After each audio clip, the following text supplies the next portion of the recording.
This is India, the Northwest Frontier Province, 1905, a country of many religions.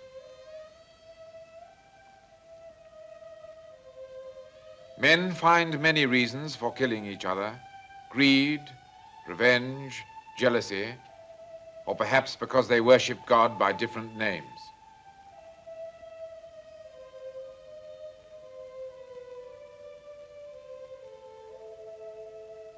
Rebel fanatics are gathering in the hills. Their objective, to kill a 6-year-old boy because he is a prince and the future leader of his people.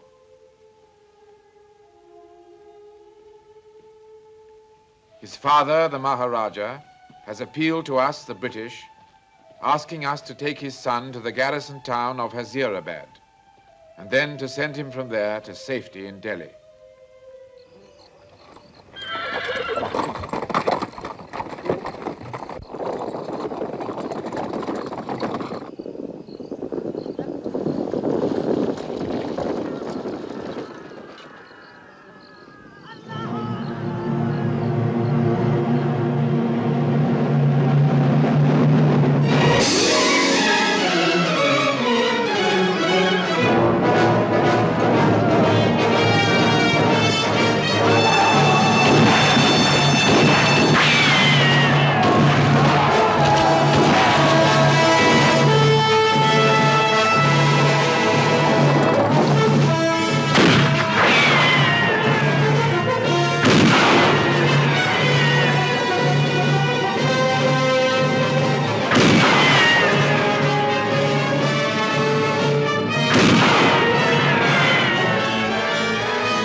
Door open! Hacho! Hacho!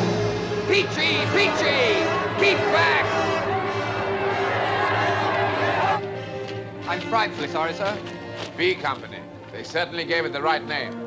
Have they held the last train? No, sir. They wouldn't have got away if they had. Damn. We'd better report. Still with me? Yes, for better or worse.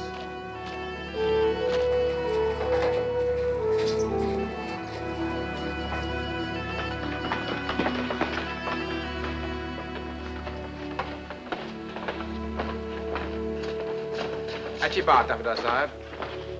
Troop headquarters को report करो. Yes, sir. He'll be all right. Of course. These people have always been soldiers. Sorry, Mr. Peters, there's no more I can do.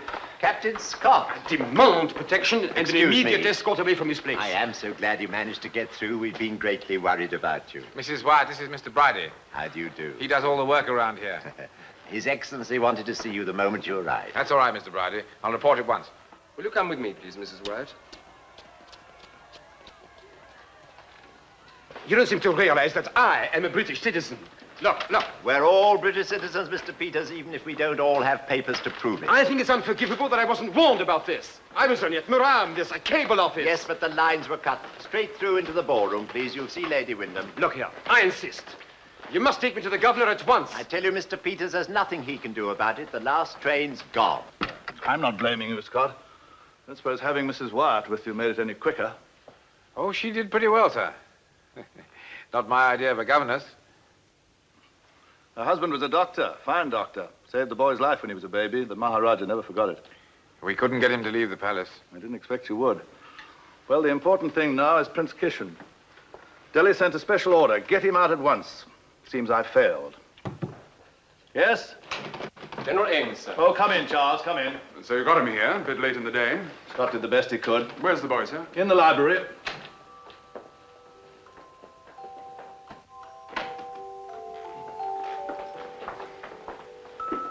Your Highness, I'm glad to welcome you into my home. Thank you, Your Excellency. He's very tired. Mrs. Wyatt, I met your husband in Bombay. This is General Ames. How do you do? I don't know if they've explained our situation to you. The last train has gone. We held it for His Highness as long as we dared. I promised I'd take him to safety. It was the last thing I promised his father. He'll be quite safe here. What makes you think that? This isn't an ordinary tribal uprising, you know. It's something far bigger. We have no reason to believe so, Mrs. Wyatt. You have reason, I'm telling you. Princes who always fight against each other are now on the same side.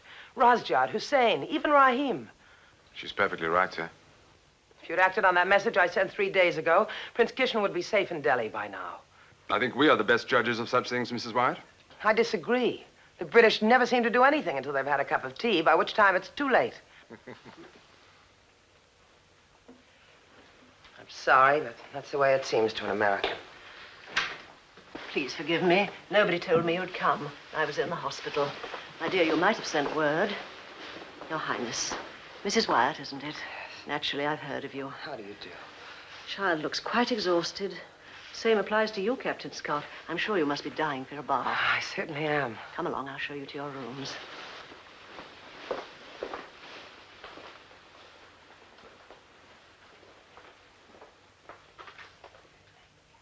Thank you, Captain Scott. You're a good soldier. You'll have to forgive me for speaking my mind. I happen to believe that's what it's for. Hussein, Razjad, and Rahim, all fighting together. It's possible she's wrong, sir. I wish I could believe she was. Go on, Scott. Go and get some rest. Thank you, sir.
captured the railway gates, which means that we're virtually in a state of siege. But can we hold out? That's the point. If we get reinforcements, Suppose we don't. then we haven't to hope.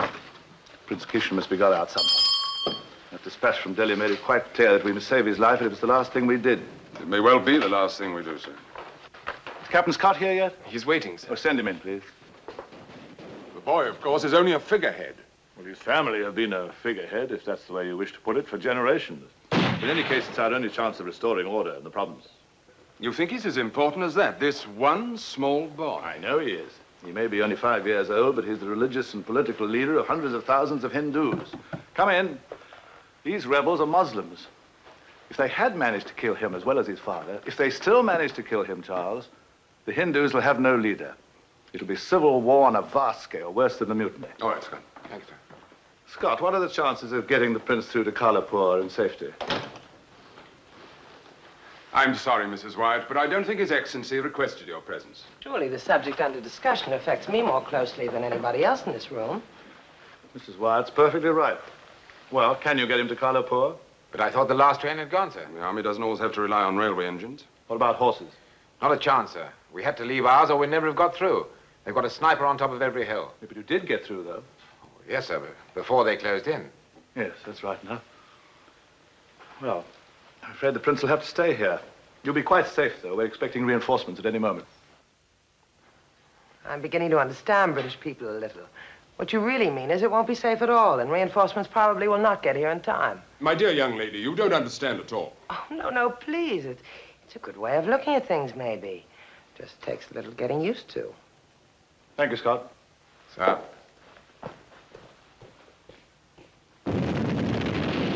There's absolutely no use you're waiting, Mr. Peters, no use at all. Well, when can I see him? Tell me when. The governor is very busy. I'm sure he'll see you when he can. I shall most certainly lodge your complaint when I get to Delhi. If you get to Delhi.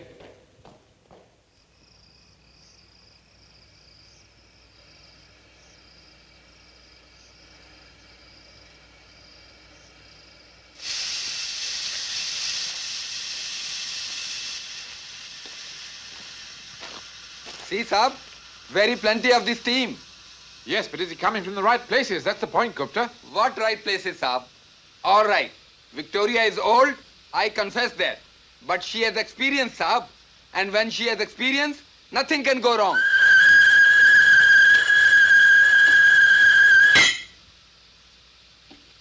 It is not the fault of Victoria, Saab. I asked them last week. And last month I asked them 17 times to give me 1 little day for repairs. But no, like you, they said Victoria is old. Victoria is no good except but for shunting. Nobody understands what to do. Kalapur's over 300 miles away, you know. What 300 miles? What is 300 miles to this engine, Saab? You know what she used to do in the Karachi run? 2 times in 1 week. 1 week, but 2 times. Yes, but how many years ago? Look at the boiler, Saab. Not even 1 leak. Not even an inch of steam is escaping from it. And when the boiler is good, the whole engine is good. Look for yourself if not believing Gupta. To be frankly, Saab, that is only the piston bearing which is not good. And that is why 1/2 of the steam is escaping every day. Are you sure that's all that's wrong? Saab, Gupta has been for 30 years in the railway train service. You think Gupta don't know? No, Gupta. I think you do know. We shall need a coach. Coach, Saab, there is no one but that one. But that's broken down. Broken. What about that pair of wheels over there? Will they fit? Yes, Saab. They are very fitting wheels. Tell me, Gupta, how many miles per hour could Victoria go pulling just one coach? At least 50 miles, Saab. 50? Well, at least, if not 50 miles, then at least 40 miles, Saab. And when it is mended, Saab, you don't know what speed it will go. It is very speedy. She'll be mended, and the coach. Now, the only other problem is coal. We'll never get enough in there. Yes, Saab. We need 5 to 6 times much more coal than this. Yes, but where can we put it? Have you got a truck or something? Yes, Saab. We have got a truck in the shed. Good. I'll get the sappers down here right away, and you can tell them what you want. Sab, you will be never sorrowful for the judgment you are making today. I hope you're right, Gupta. I hope you're right. And get that damn thing fixed at once. Yes, Saab, at once.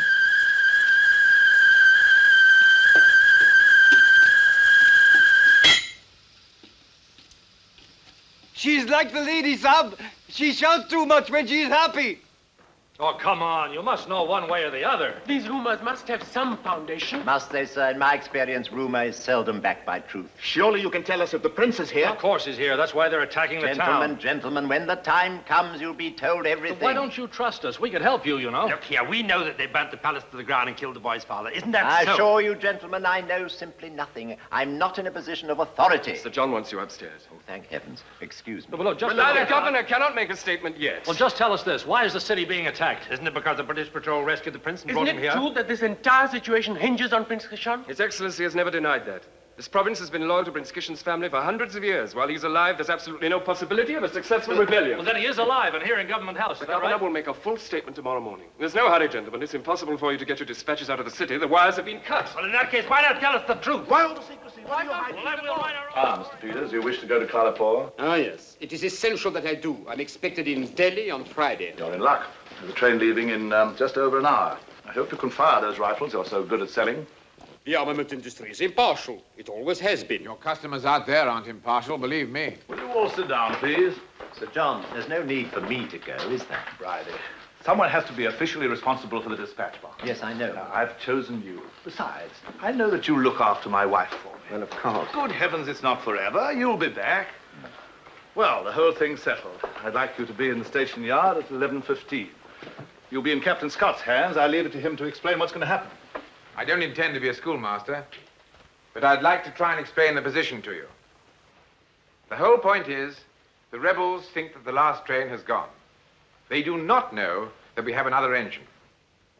Also, the outer gate on the railway is in their hands, and quite obviously shut. I'm afraid I'm not much of an artist. Now, we hold the inner gate up here. And between these two gates was a gradient. Now, Victoria's a wonderful old engine, but she makes an awful lot of noise. Too much, I'm afraid. So although we'll have steam up, we're going to freewheel. We ought to get up quite a speed on this slope, enough to smash through this outer gate before they know what's hit them. Well, that's roughly the plan. Oh, I admit that any number of things can happen. They may even have blocked the railway line to stop reinforcements getting in. But that's something that we'll have to face up to if and when we get to it. So it's true. He is here. Sorry, sir. He must have bribed someone. He came up the back stairs. Would you send this man away? He worries me. Will you please leave the room at once, Mr. Van Leyden? You're going to try to get him out? It's impossible. Come on. All right, Scott, leave him. All right. Since you've discovered both salient points yourself, there's no need to throw you out. By train you want to get him out, with the outer gate in enemy hands. What a story. One that's hardly likely to reach the newspapers. No, I suppose not. Unless I was to go on the train also. Well, it's an idea. I could go on the train. There are 1,000 people out there I'd send before you. Of course, you don't like me, any of you, I know that. I don't know about you, madam. How do you do, by the way? My name is Peter Van Leyden. So, now you have your story and no chance of getting it to your newspaper, perhaps you'll leave the room. It's terrible to think what would happen to your train if all those thousands of people down there knew about it. They'd tear it to pieces rather than let it go without them. Well, of course, the gates to the station are closed and it's all a secret. Nobody could possibly know. Mr. Van Leyden, it is just possible that the newspapers of the world should know of our predicament. Oh, no. You're perfectly right. It's of no importance. Mr. Van Leyden? Yes? You may go on the train. Why, thank you, Sir John. We understand each other. Well, your luggage must be at the yard by 11. I'm going to check the dispatch box. Where do you think you're going? To get my bag, of course. Yes, why not? That's an excellent idea. Oh, I see. If I go now, I miss that train, is that it? Yes, Mr. Van Leyden, that's it. Oh, well, in that case, I shall have to travel light. As a journalist, I'm used to it. Look, I couldn't wish for better company. The decline and fall of an empire. Roman, not British. You haven't given me a chance to speak to you, John. There's nothing really left to discuss, my dear. You should be getting our things ready. They are ready, but I'm not going. This little boy is important, isn't he? Very, very important. And yet you're prepared to take this risk with him. And it is a tremendous risk. We all realize that. We can't hold out here. Isn't that it? We have every hope. Hope? Yes, everybody hopes. But You're going. no, I'm not. I'm staying here with you. Oh, my dear, can't you see? I really have no right to get on that Right! train. Right! Haven't I my rights? Am I governor of a province for nothing? But I can't be so selfish. I'm being selfish, my dear. Don't you understand? For once, I'm being selfish. You're going on the train, and that's that. That's that, my dear.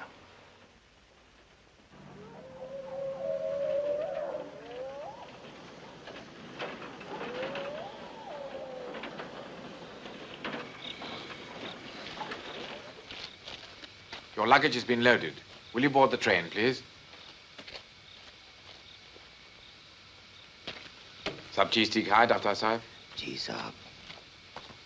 You've got a complete set of tools in there. Crowbars, pickaxes, anything can happen on this trip. Everything you can think of. I asked for these mountings to be fixed. They're firing too high. I'm sorry, Bill. There simply wasn't time.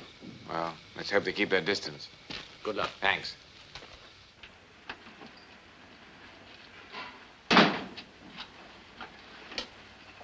Cheer up, Mr. Bridie. I'm sure those gates aren't as strong as they look. It's not that, it's... Well, I'd rather stay behind. Hyderabad doesn't seem to me a very good place to be right now. It's my home. When I shut up my little house a few minutes ago, I don't know, I had a feeling I'd never see it again.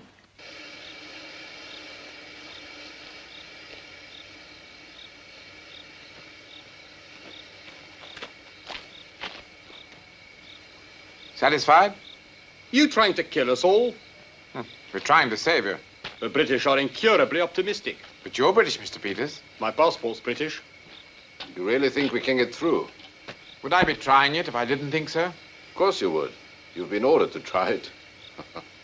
Get aboard, quickly. How's the pressure, Gupta? Pressure is not very forcing to go yet, Saab, but it will be very forcing in a soon moment.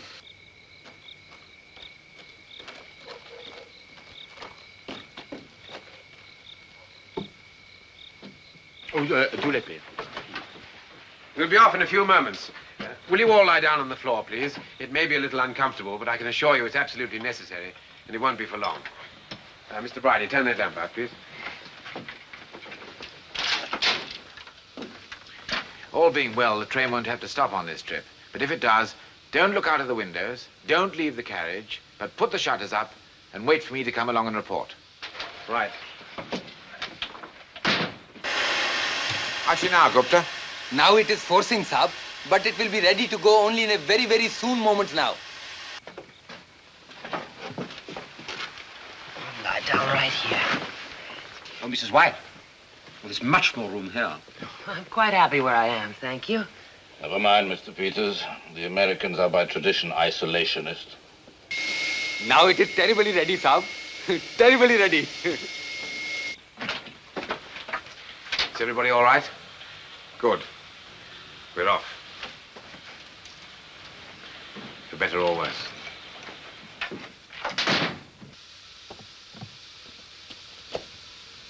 Ready to move off, sir. Good luck, Captain Scott. Thank you, sir.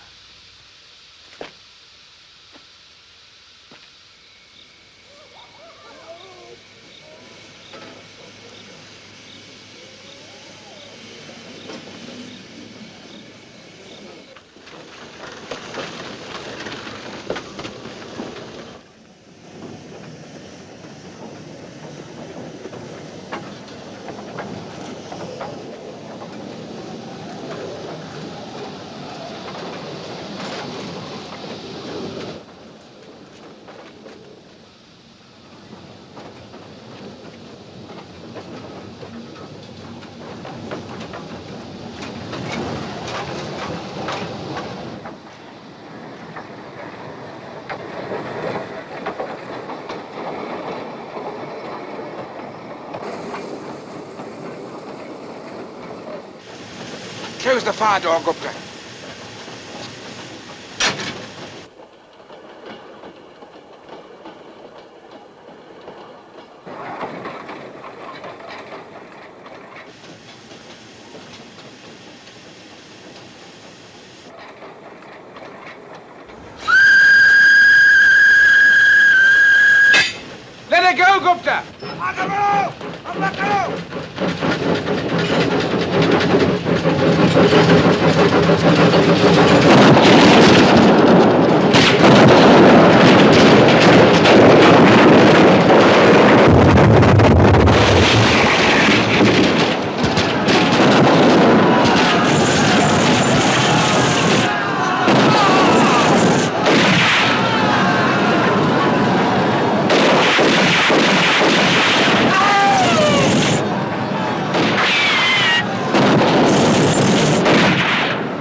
अच्छा बंदूक है जी साहब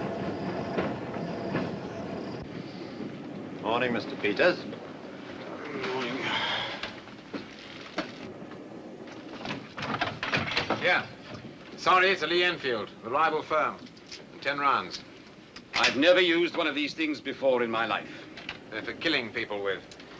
Why do fighting men pretend to despise those that make and sell them their tools? A soldier's job, Mr. Peters, is not primarily to kill. No?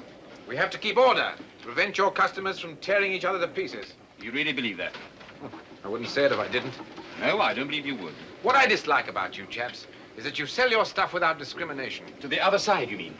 You think we should be like God, only on the side of the British. But the Germans and the Japanese and the Hottentots, they all think God's on their side. And so do these rebels. They're only children. Would you give this to a child? They are not children. They're grown men. Uneducated men, I grant you, but fighting for the freedom of their country. You see? Well, you may feel differently about it when you get one of your own bullets in the stomach. If you think I'm ashamed that these are my merchandise, you're wrong. Men make wars, not guns. Before there were guns, men used swords, spears, stones, blocks of wood, anything they could lay their hands on. Oh, go away, I'm sleepy. Yeah. Oh, can't you shoot either? Oh, yes, I can shoot. Newspaper men have to be able to protect themselves sometimes. I'm not surprised if all their reports differ from the truth as much as yours do. Oh, you read my reports. I'm honored. Of course I do. But truth, you see, is like God, not always on the side of the British. It pleases you to mock us, Mr. Van Leyden. We're used to that. Half the world mocks us. And half the world is only civilized because we have made it so. Good for you, ma'am. Excellent. Excellent. Already we split into factions. Our little train, trundling across this desert, is like our little world, trundling through space. Mr. Peters here will sell us guns, and we can fight each other. Delighted. Men are really absurd. You stand around arguing, and who does all the work? We do, as usual. Oh, now, wait a minute. This journey is quite dangerous enough as it is. Arizona isn't England, you know. From the time I was 13, my father never let me out of the house without one of these. Could I have one? I don't suppose I could hit anybody, but I could frighten them to death. Here you are, Mr. Bridie. Oh, no. I've never shot anyone in my life, I'm afraid. Well, with a bit of luck, you won't have to. Come to think of it, I once won a cigarette case or something with one of these on Brighton Pier. You did better than me. All I ever won was a bag of sweets. Yeah, 15 rounds. Thank you very much. I should think Gupta and the sergeant are about ready for one of these. Would you mind, Captain? With pleasure.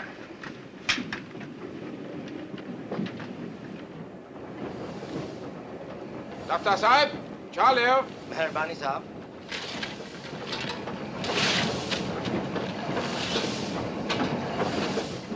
Oh, thanks, Saab. My thanks. This very nice engine, Saab. Your friends did not admit, huh?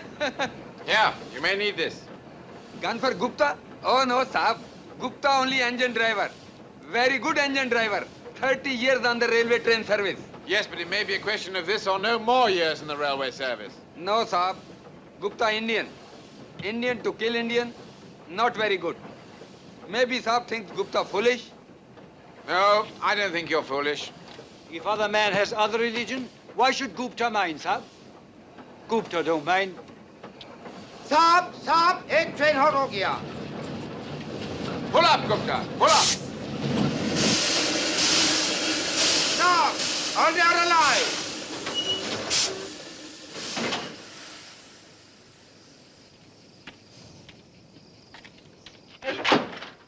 Shutters up? Good. And please, don't any of you leave the train. No trouble, I hope. Nothing for you to worry about, Mr. Bridie. Come on. Hamare Satao. Dr. Saab?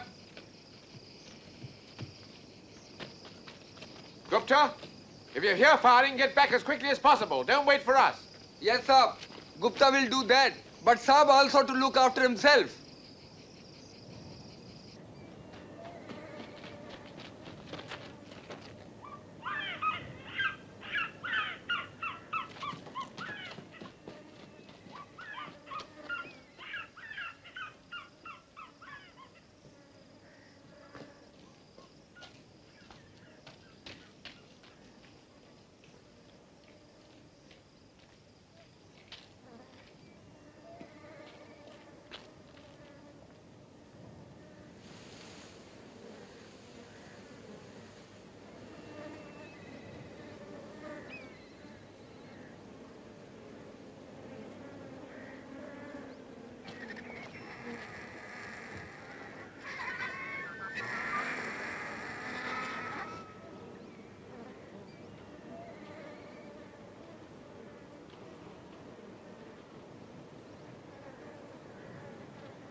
I'm glad to see it makes you sick.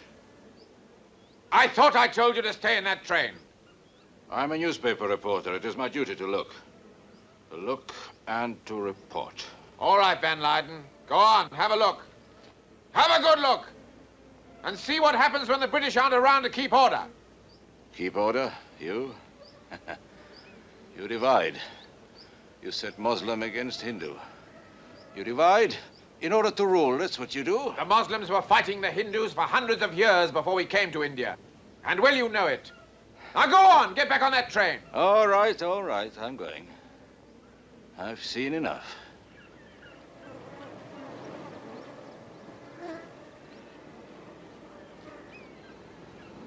You call this keeping order? Come on! Pichi pichi ao!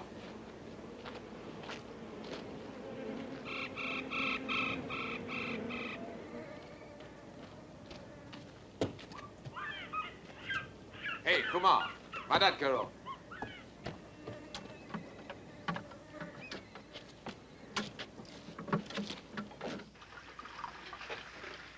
Kishan, do stop playing with Come her. along, Kishan. Have something to eat, my boy. It's dangerous to stay here so long. Nico, what does Captain Scott think he's doing? He's supposed to be protecting us. What is it? What's holding us up? What's happened? Oh, come along. We can't all go and look. Don't. Please, Mr. Van Leyden, tell us what's going on out there. It's the refugee train. The refugee train, it ought to be miles away. What's it doing here? What's it stop for? Something wrong? Those poor people. Can we help? Is there anything we can do? Do? No, there is nothing you can do. Any of you. Except go home. And keep order at home and stay there. For good.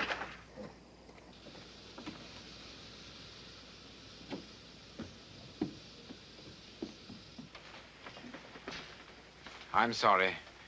There's nothing we can do. They're all dead. But there were hundreds of people on that train. How do you know they're all dead? You haven't had time to look. We're moving on. But there may be somebody alive. We cannot go without being sure. Please believe me, Mrs. Wyatt. I've seen all this before. When those devils do a job, they do it properly.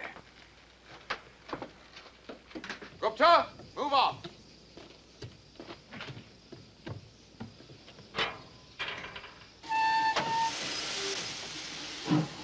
Hold it! Mrs. Wyatt, please get back on the train. Mrs. Wyatt! You can hardly court-martial her. She's not one of your soldiers, and neither are we. If the Saab permits, then Gupta to try bringing back the Mem Saab? No, Gupta. Let the Mem Sahib find out for herself.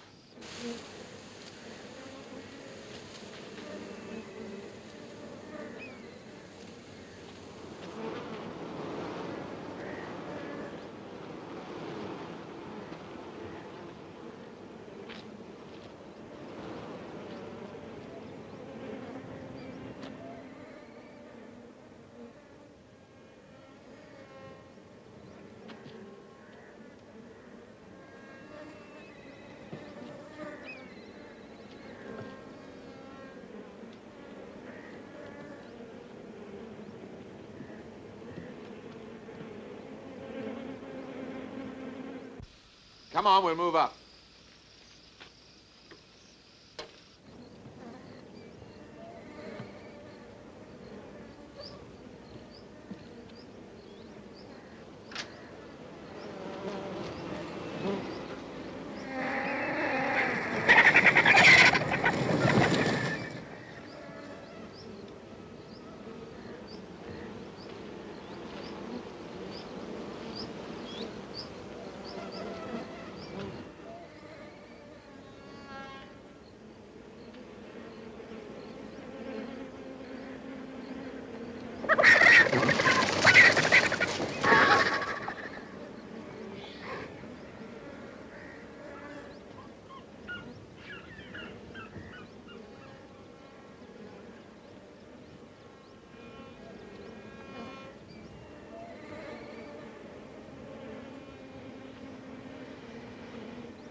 Let's get on the train.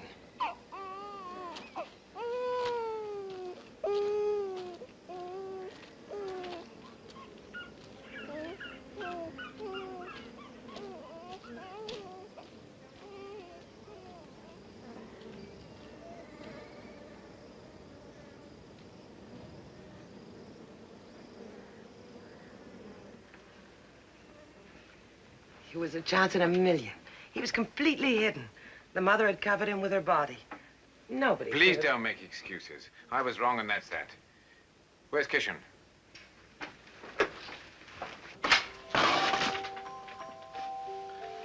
I thought it better that he shouldn't see the...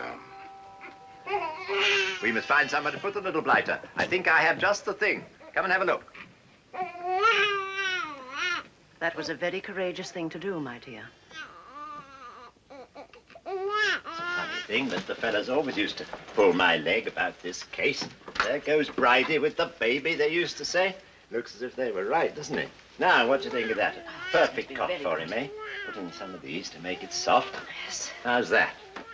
That's excellent.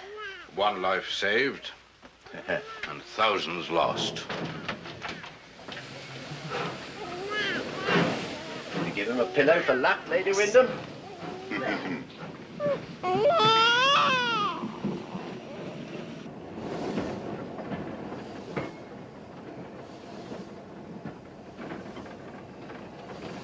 Laskar. The driver of that engine was friend of mine, Saab. 30 years on the railway train service. He had 4 small children, Saab. You know, Saab, sometimes I want to get hold of my people, all my people, and beat their heads together to put little sense into them.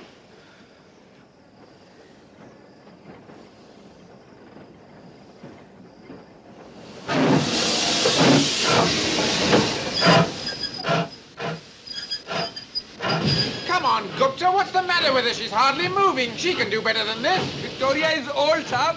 She's totally doing her best. Well, her total best isn't good enough. But there is no more of this team. Then you must find some. Gupta! You can't stop wherever you like. You're under army orders, no? No army orders. She cannot do it. She will not do it. You promised me she'd get to Kalapur. Yes, she will go to Kalapur, but not with this. Is that all? Now, don't you ever frighten me like that again. We'll soon get that off. Dr. Sahib? जी साहब. Woo Spanalao? अच्छा साहब. Ardo Crowbar? अच्छा साहब. We're stopping for a few minutes to do some minor repairs. Oh, we seem to stop every 2 or 3 miles. I don't know when Captain Scott proposes to get us to Kalapur. You'll get through there all right, Mr. Peters. That's all you need worry about.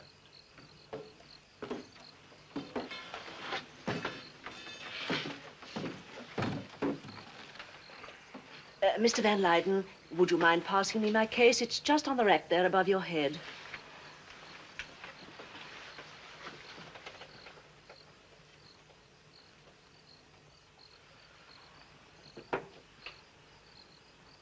Yes, that's it. Thank you.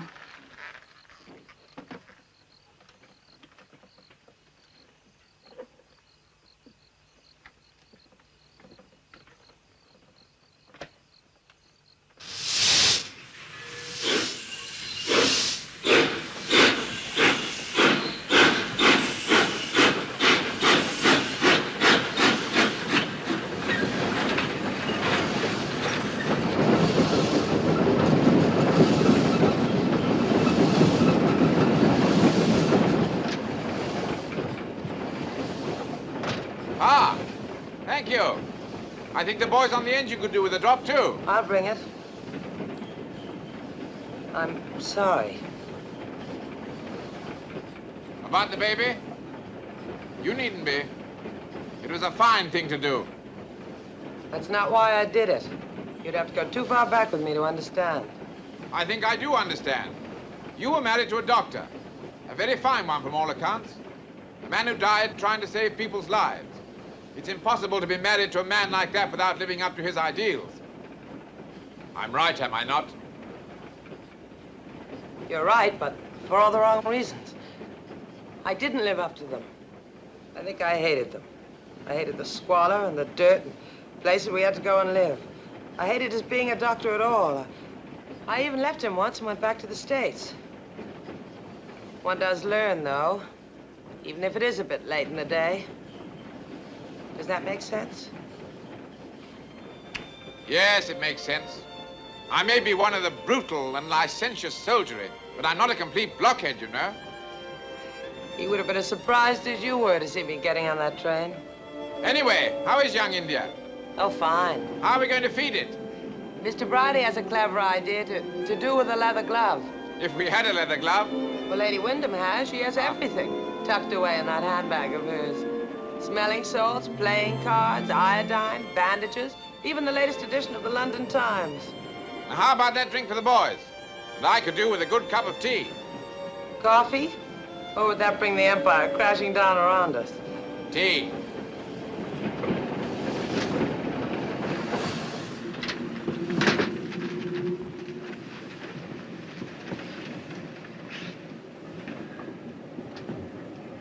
You were happy in Hyderabad, weren't you, Mr. Bridie? Oh, yes, it's my home. I've lived there for 21 years. I was happy there, too.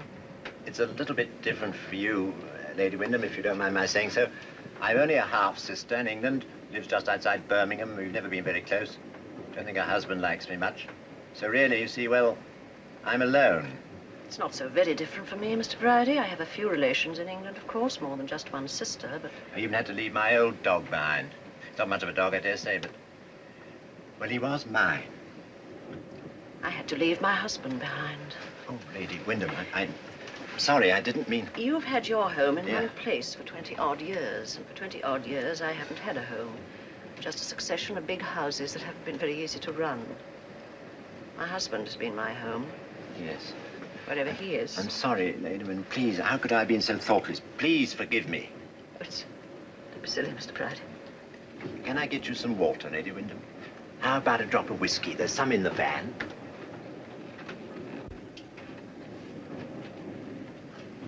Lady Wyndham, what's the matter? There's nothing like a woman in tears to stop a man feeling sorry for himself. Mr. Bridie? He certainly doesn't seem sorry for himself now. Your husband will be all right. I'm sure he will. Here we are, Lady Wyndham. Oh, dear me. That was a near one. Oh, thank you. That's better. It's rather strong. Some more water. Good gracious, I'm not complaining. Oh, Mrs. Wyatt, what about you? A little... Oh, no, thank you. I'm supposed to be fixing tea. Leave it to me. Now, you see, he's quite happy now that he's doing something for somebody else. You've been married, my dear. You should know that much about men. Maybe a doctor's wife doesn't see enough of her husband to find out. He was one of his patients, you know. So thin and wasted like a starved little frog. Look at him now.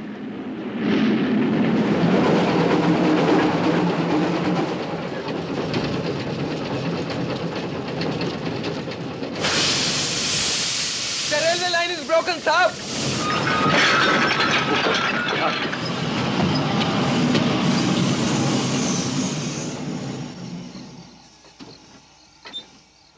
Reverse, quick! Back in the tunnel. Yes, sir. Doctor! Maxim!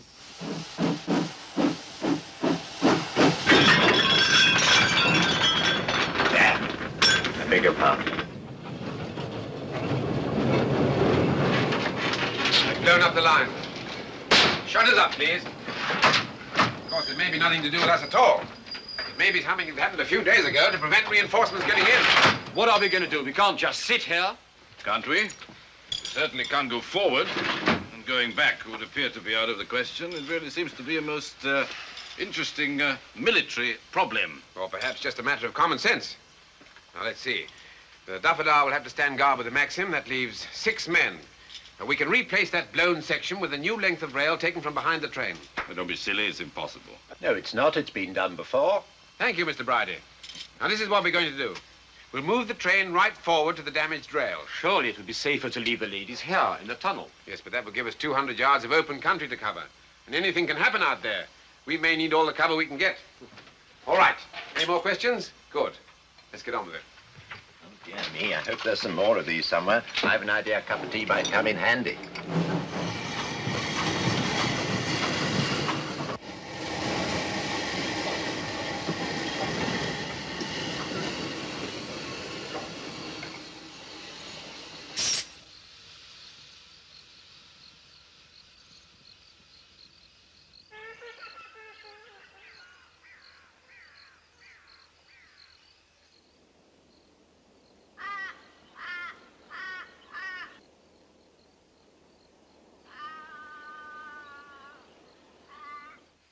Well, it looks clear enough. But as Mr. Peters so wittily put it, we just can't sit here. Look, What is it, Kishan? What did you see? something moved Are you sure? Where? Show me. up there. But what was it? What did you see? Was it a man? I don't know. You'll have me doing it next. Don't come out till I call you, and then make it quick.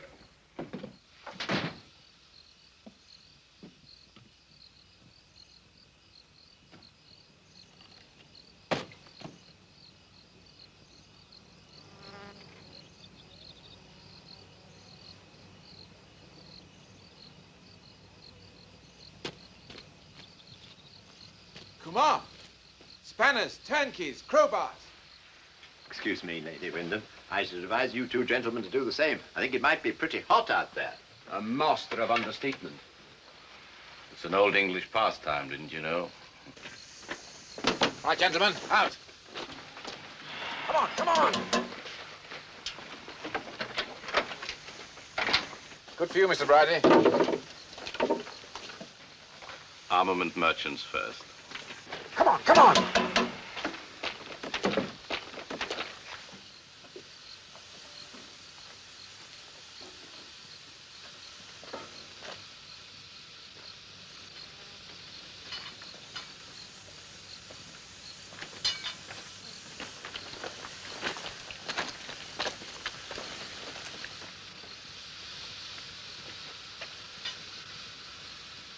Well, if there is anyone out there, this is the moment they've been waiting for. Why not send one of the Indians? Mr. Peters.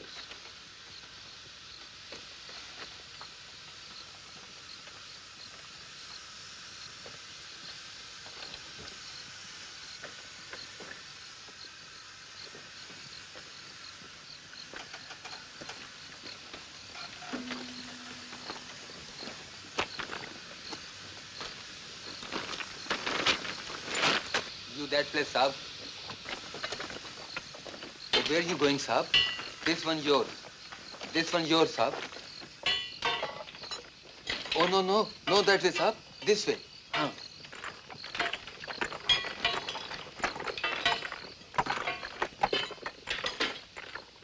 Van Leyden, for heaven's sake. Don't you want posterity to know what a resourceful hero you are? We want help now. You know what you sound like?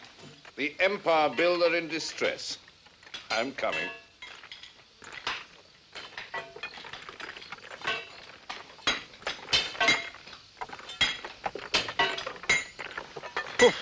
I really find it quite pleasant to be out of the train, Captain Scott. Huh. You wait till you start lugging rails about.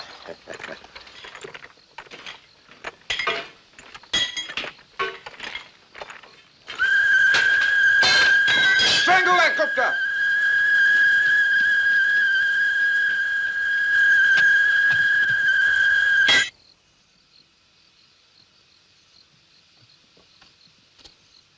I thought Victoria was on our side. Quick as you can, gentlemen.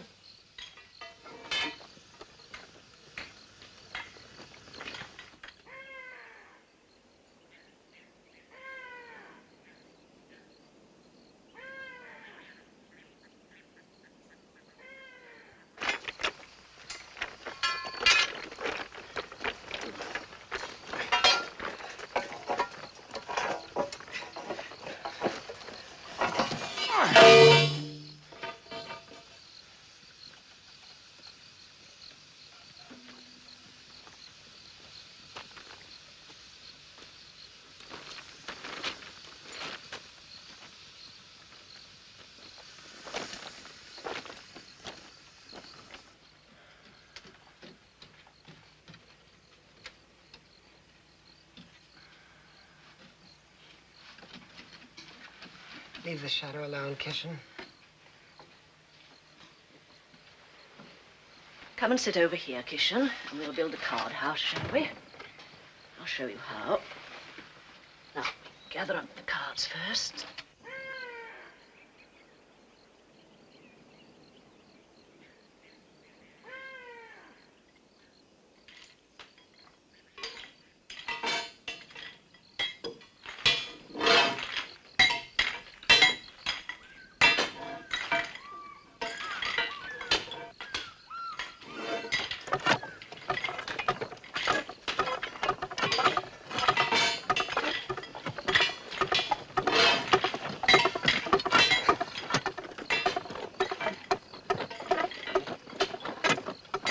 Now we'll start on the second floor, shall we? That's right. Now you put your wall up there. Now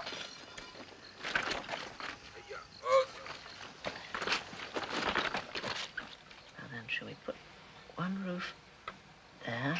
Now yours. Ah. This is now a most intriguing situation, Captain Scott. No rail in front and no rail behind. What happens if you are attacked? Trust you to think of that one. Now, we've got 2 floors. Now, we'll try and get another, shall we? Oh, dear, we shall have to start that one again, won't we?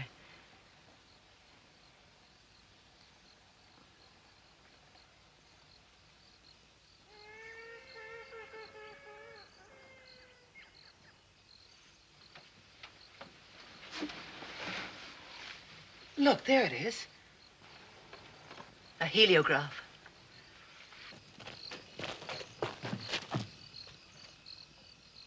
What does that light mean? It means they've found us. Ought we to open fire? It's a waste of time at this range. We'll have to work fast. Come on.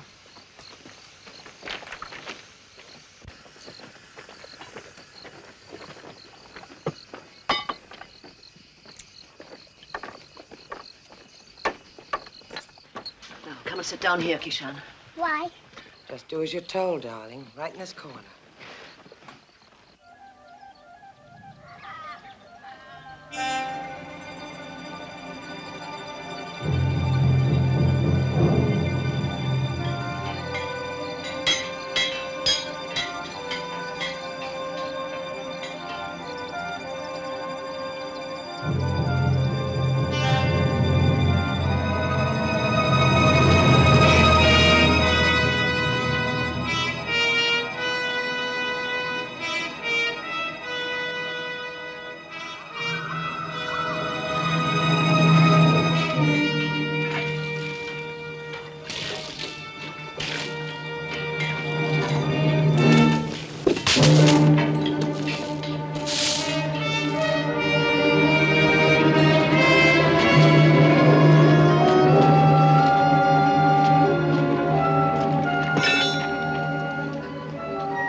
Back to the coach. I'll put the 2 last bolts in the other end.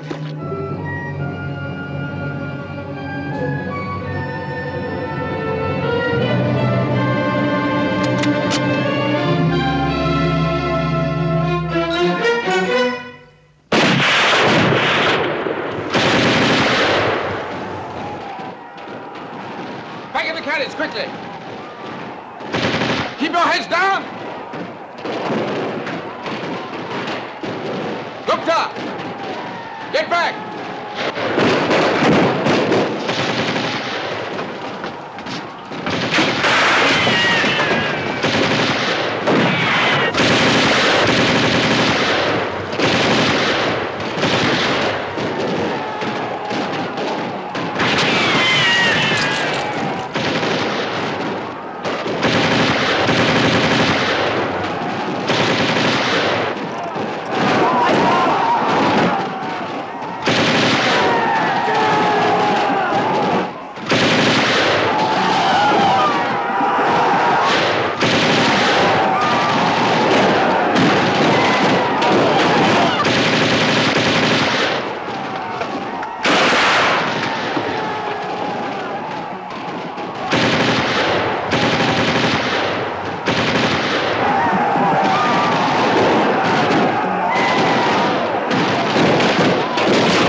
Father God, don't be careless to save your Indian son.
Gupta, get moving!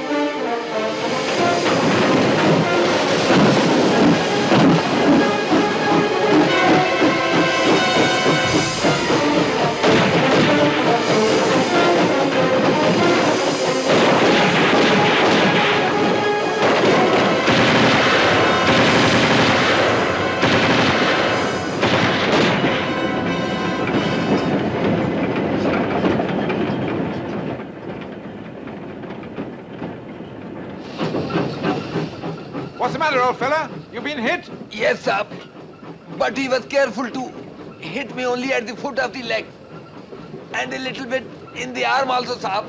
That is all. Oh, we soon fix you up. Another couple of miles will be down on the plain. We can relax a bit, I hope. Yes, sir. And Gupta will have to teach you to drive Victoria, sir.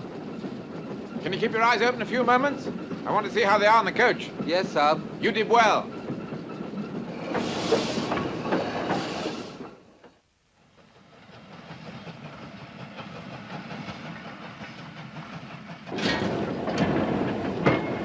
Pressure's dropping. Victoria wants water, sir. How far's the next station? Jamshara, 20 miles distant. Will she make it? Oh, yes, sir, she will make it. But slowly, slowly. How's that? That's very all right. Saab is engine driver now. This time tomorrow we'll have you in hospital, Gupta. Oh, no, sir. Gupta does not like to live in hospitals. Why not? Those nurses there, sir, they are not women. Ooh, you'd be surprised. She's going too quick, sir. The compression is losing. Good.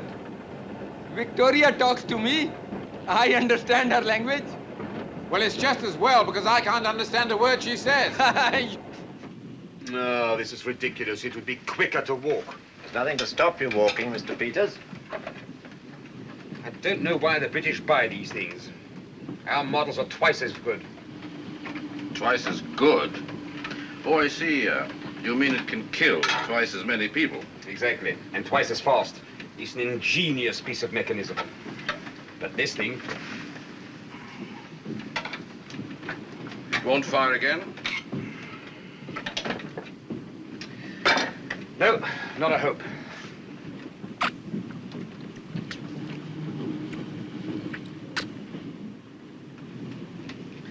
Now, this you might call an ingenious piece of mechanism. It's a lifesaver, too, not a life destroyer. I'm surprised to find you a sentimentalist. Most ruthless men are sentimental. I don't know why. Me, ruthless? What makes you say that? The things you write. Crude sensationalism. I'm very flattered that you're such an attentive reader of my work. Reading newspapers is like everything else in life. One must take the good with the bad, the informed and the shoddy. Thank you. You do an awful lot of harm. You know that, don't you? Sometimes I think you're even inciting violence. The cure for some diseases is often violent and painful. War is like that, but it's sometimes the only cure.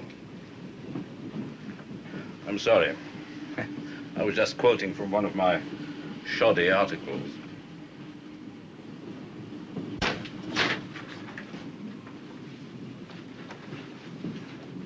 Is the engine driver still sitting out there in the sun? Yes. That wound will dry up superficially, and then heaven knows what will happen in this climate. When can I drive the engine? Later. Tomorrow, perhaps. Will you ask Captain Scott? No, you ask him yourself. No, you. He likes you. Does he now? Perhaps you had better take this out to him. It might help to keep the sun off a little. I'll take it.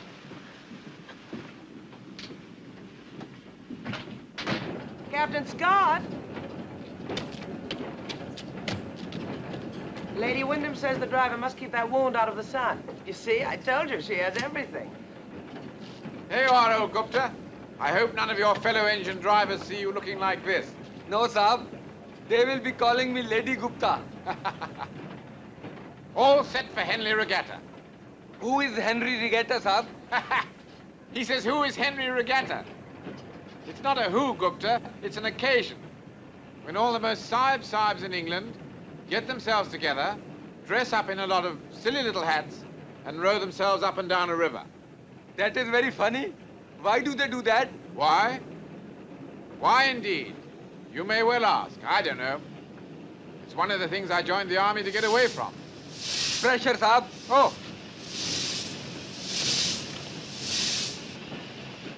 There's an attractive little song that goes with it. Ta-da-da-da-da-da-da. And a hay harvest breeze, blade on the feather, shade off the trees. Swing, swing together with your bodies between your knees. Swing, swing together with your bodies between your knees. Swing, swing together with your bodies between your knees. All together now. Ta-da-da-da-da-da-da. Ta-da-da-da-da-da. Laid on the feather, shade off the trees, and the swing, swing. Oh, mind your business, Saab. Arrow may be clever, rugby may make for round, but we won't go forever. Steady from stone to stone, and nothing in life shall ever. A train that is round and round, and nothing in life shall ever. The train that is round and round.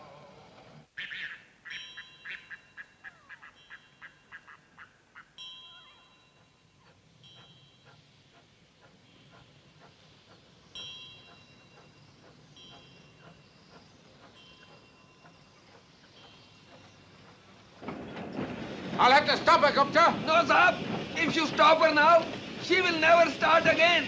Then we'll take a chance. We'll give them a short burst with the Maxim as we go through. If there's anyone there, they'll know we mean business. Dr. Saab, come it off. Keep down everybody in the coach. Come on. Maxim ke saath chalo.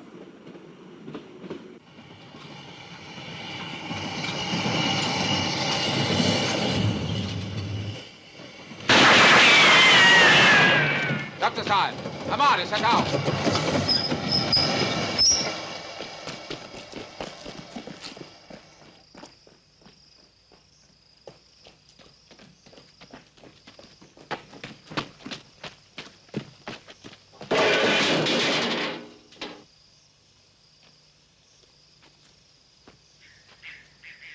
They've certainly made a shambles of this place. Saab, to please see if they have not spoiled the well of water, and also if the pump is working. Well, if it isn't, it's a long walk to Kalapur. Dr. Saab, chat ke upar jao. Khoob dekho. Jaldi, jaldi. It's all right, everybody. It's quite safe to come down now. Mr. Peters, Van Leyden, search about for some wood, please, and take it to that pump house.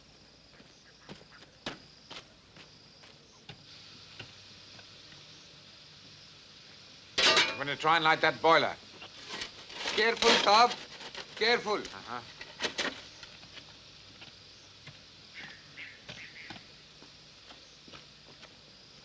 If I can get that pump to work, we're going to get some water. But we've got to get it from there over to the engine. So if you'd all look around for something to carry it in, it would help a great deal. Oh, and Mr. Van Leyden, unfortunately, your survival depends on ours. So if you don't mind, some wood.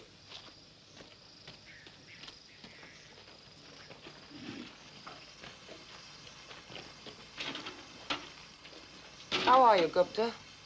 I am not very well, Mem Saab. But I will be very well in a very soon moment now. You really should be in the coach where we can make you more comfortable. Oh, no, Mem Saab. Gupta must stay with his engine till Scott Saab becomes engine driver. And that will also be in a very soon moment. Don't go far, Kishan. Stay near the train. Mem Saab, you have first time come to Gupta's engine. You must not go back empty-handed. Gupta must give you something. Indian custom. Bucket for water, Mem Saab.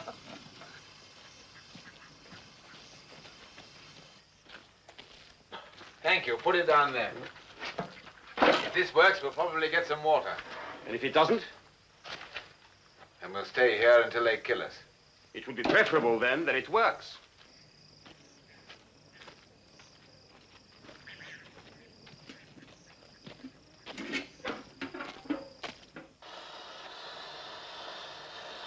It's all right, I think.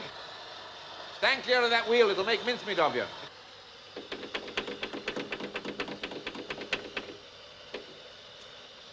Come on, old girl.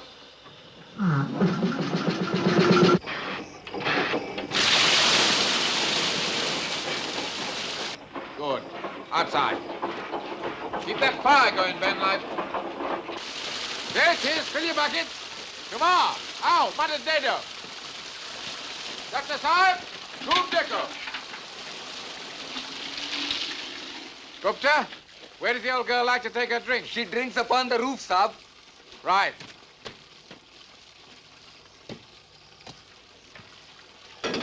Over here.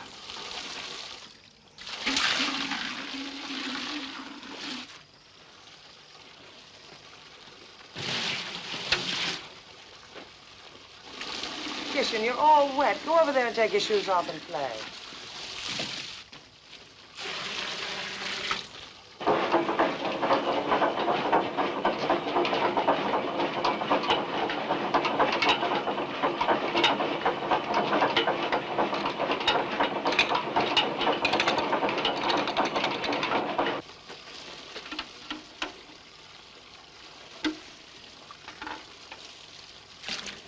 Thank you, Mr. Bridie. 2 more like that and we're away.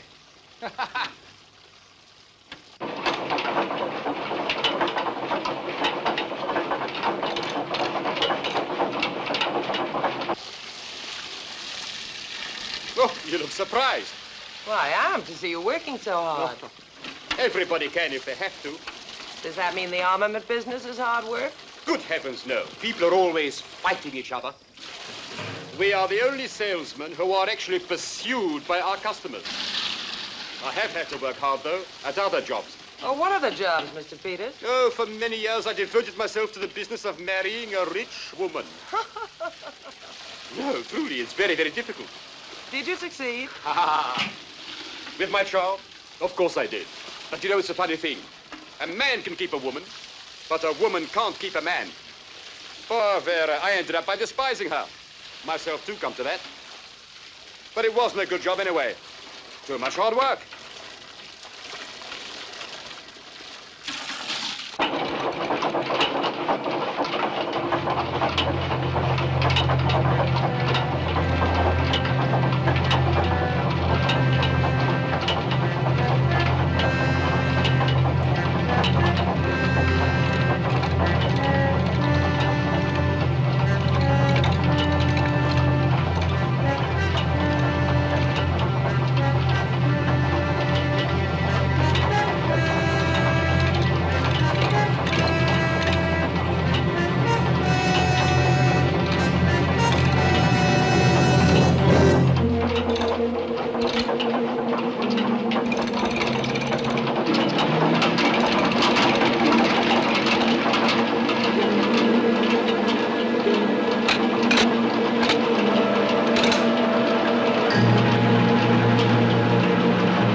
Away from that. What the devil do you think you're doing?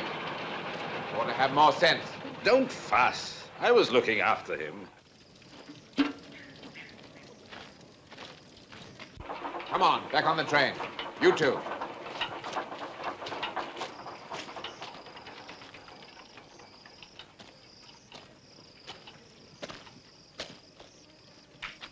All aboard, please. Left off. Ichi out.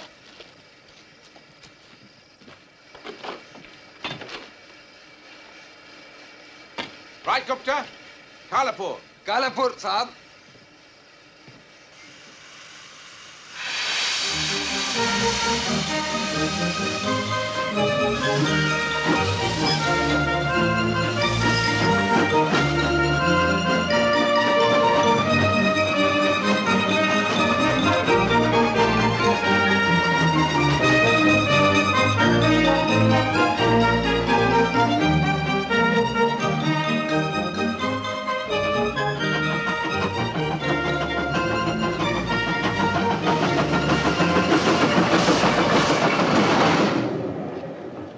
Would you like a drink of water, Gupta? No water, Mirza. No water. Try to sleep. I understand. I will like hospitals after now.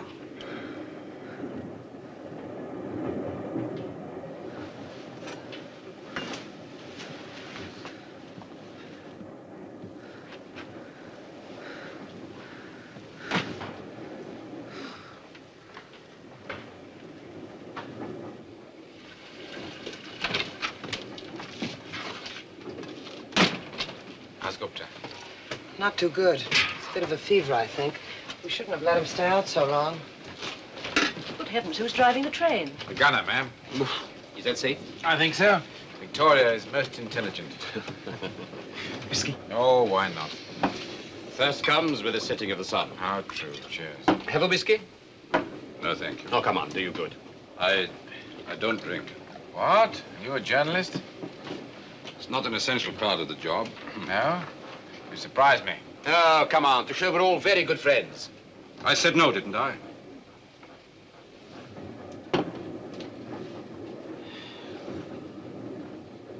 Mr. Van Leyden, are you a Muslim by any chance?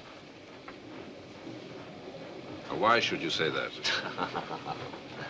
Because you won't touch alcohol, and because this morning you were most unwilling to give Lady Wyndham her case. Her pigskin case. Yes, I am a Muslim, it so happens. A Dutch Muslim? That's a bit unusual, isn't it? Not so unusual, no. Many Dutch Indonesians are Muslims. Are you an Indonesian, Mr. Van Leyden? Or half Indonesian? Yes, I am. I don't see why an Indonesian should be quite so anti-British. Indonesian, Dutch, British, Christian, Muslim, what has it got to do with it? I merely sympathize with small minorities fighting the aggression of big nations.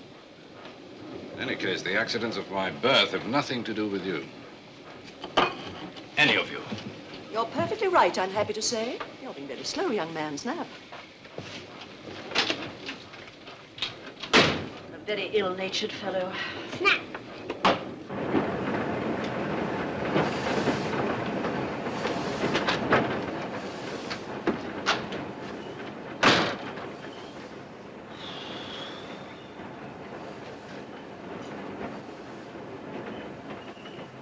Cigar? No, thank you. You should not be so touchy. There's no harm in being a Muslim. One would think there was from your attitude. Not all Muslims are in sympathy with the rebels. Thank you very much. But some are. Oh, are you? Me? What are you driving at? I'm no Muslim. Muslim or no Muslim, after all, you are the man who sold them the arms. In my opinion, people in glass houses should mind their own bloody business. And I mean bloody. How dare you? You should not be so touchy. I think I'll change my mind. I'll have that cigar after all.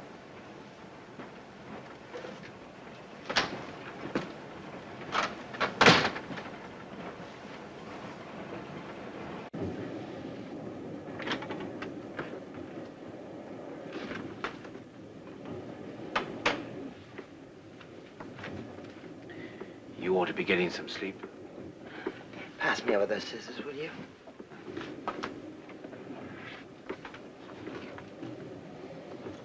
He's a lot tougher than he looks. Anything else? Yes. Put a little water in here, would you?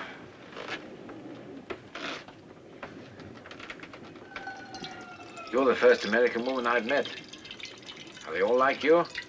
Why? How do I seem? Well, should we say a little bit more independent than most? Is that the tactful English way of saying you think I'm pig-headed? me ask you something. Why did you join the army? Is that such an odd thing to do? It's a crazy thing to do. Come on, tell me why. Well, let me see now. When I was 8 years of age, my dear old grandfather gave me a box of tin soldiers. You've been playing soldiers ever since. If you like to put it like that, yes. Don't you ever feel it's rather a waste? Well, after all, we were all put on Earth with minds of our own. Why hand yours over to somebody else? Why can't a soldier have a mind of his own, too? Well, can he? He spends his life taking orders from other people, whether he agrees with them or not, like a machine. We're not machines. We're human beings like everybody else. Soldier can never be that, not in the fullest sense. Human beings have responsibilities. But don't you call this trainload a responsibility? Oh, not yours. The governor ordered you to get us to Kalapur. If you fail, the responsibility's his. Well, thank you for that. Thank you very much indeed for that most comforting thought.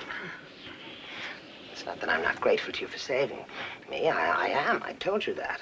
But that doesn't alter my opinion of soldiers.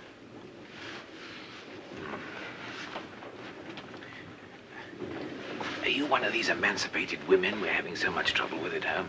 Oh, I might be. What's wrong with that? Oh, they're just a lot of cranks. A woman who has a mind of her own is a crank. But I think men who spend their lives obeying orders are cranks.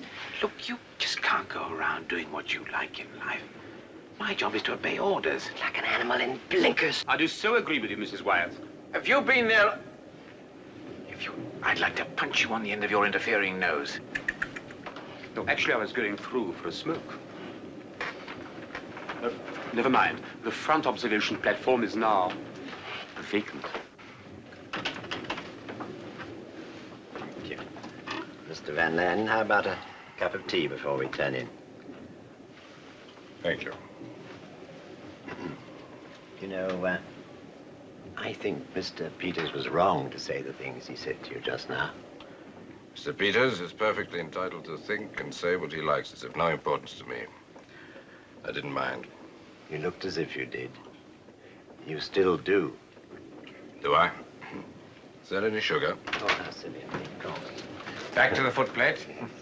Good night, Van Lyden. Good night. Good night, Mr. Bridie. Good night, Captain Scott. Don't stay out there too long. Must get some sleep. Good night, ma'am. Try and get some rest.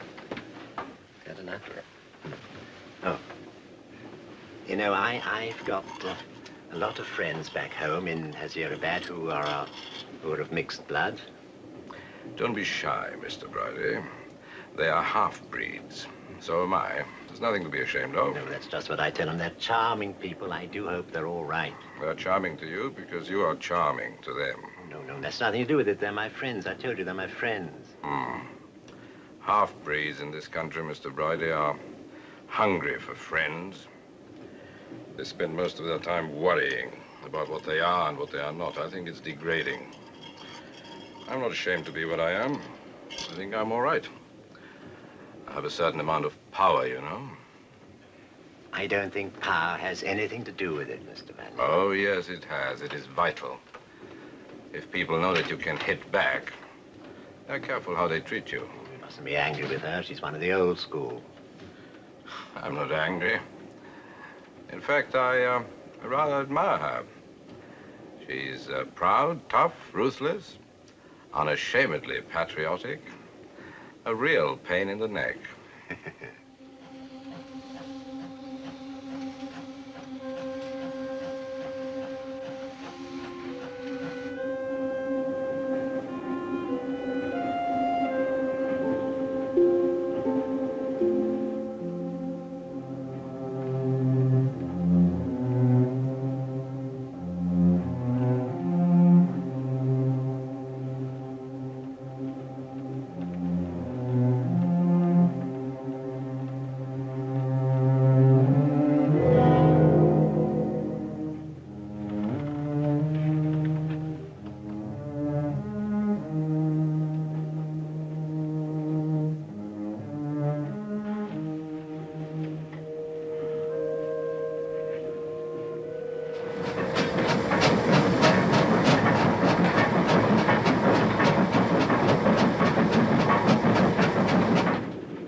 His Highness, I am sorry.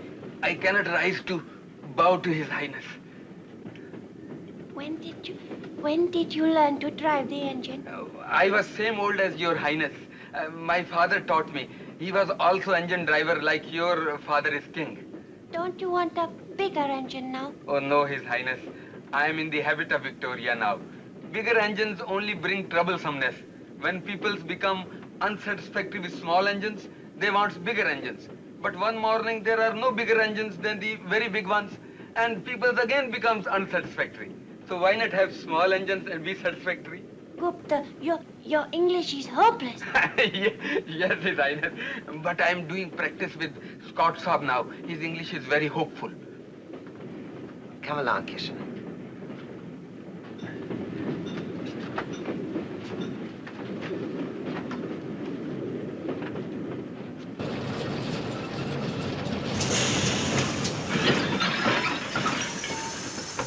We're stopping. Oh, yes. It's the Cupra Bridge. It's almost 5 years since I was here last on my way home from leave. Quite a contrast.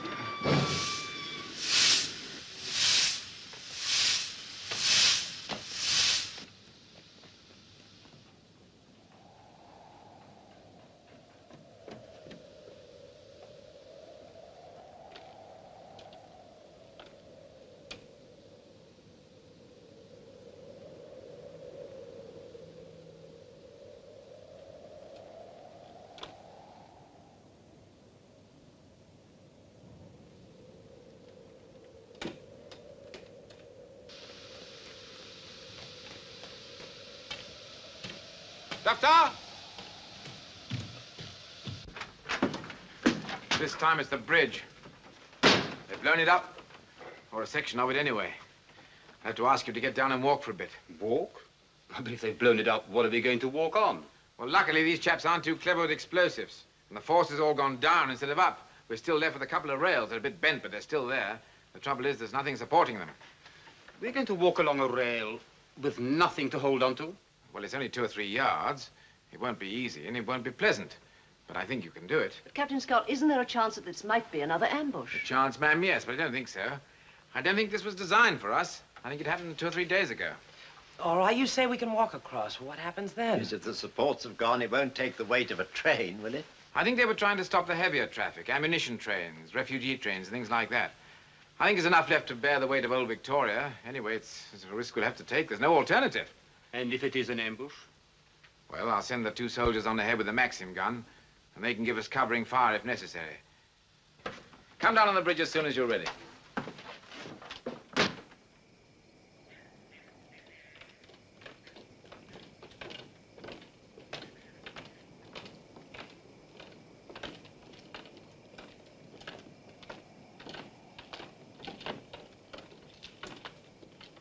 Come on.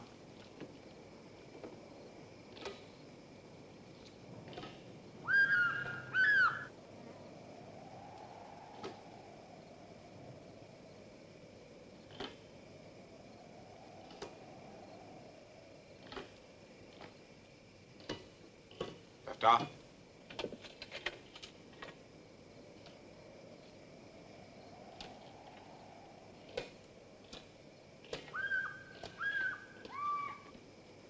Let me have the baby now, please. Thank you.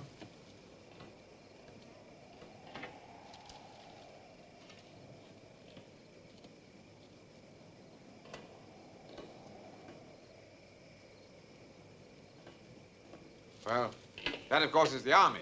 I don't expect you'll find it as easy as all that. Now, any volunteers? Good for you, Mr. Peters. Now, don't look down.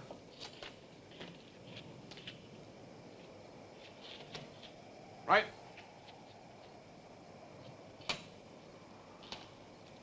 Good. Ma'am? Step up on the rail. Don't look down.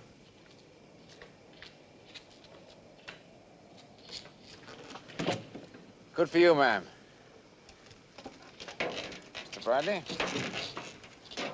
Now, sir, on the rail. Don't look down. Oh, dear.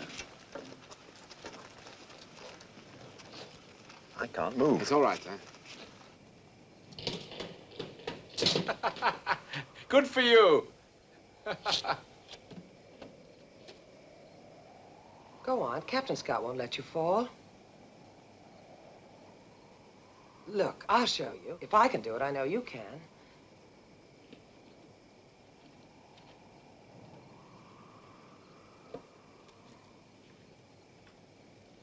Don't look down.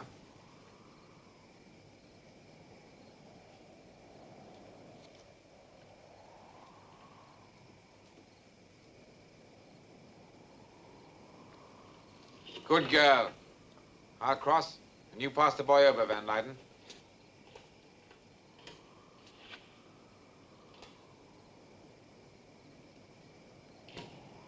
Thanks. Right, let's have him.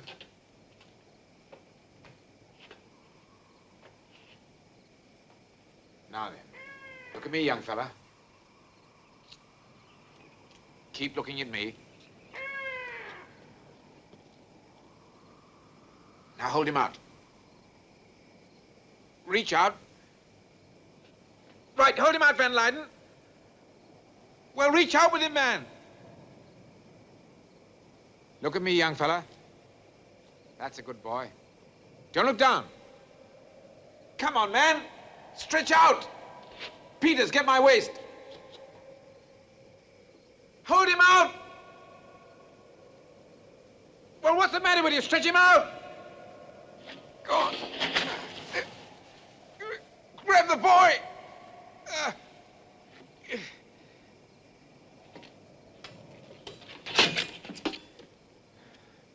Come on.